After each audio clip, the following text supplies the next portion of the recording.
existe o plano de Jesus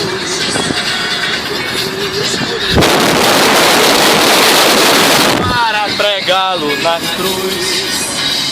Cristo morreu como um homem, o mártir da salvação, deixando pra mim, seu amigo, o sinal da traição.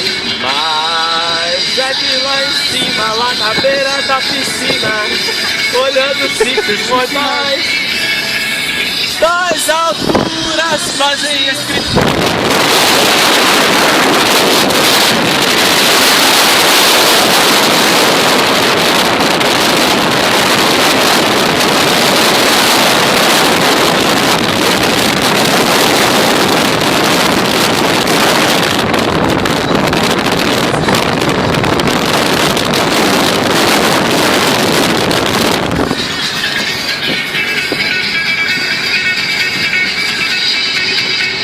Se eu não tivesse traído, morreria cercado de luz, e o mundo hoje então não teria a marca sagrada da cruz.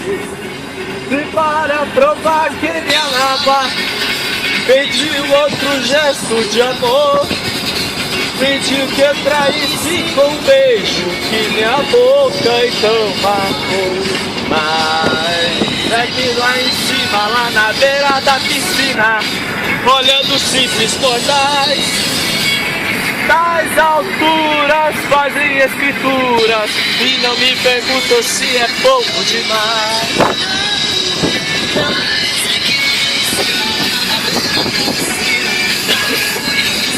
Pensou?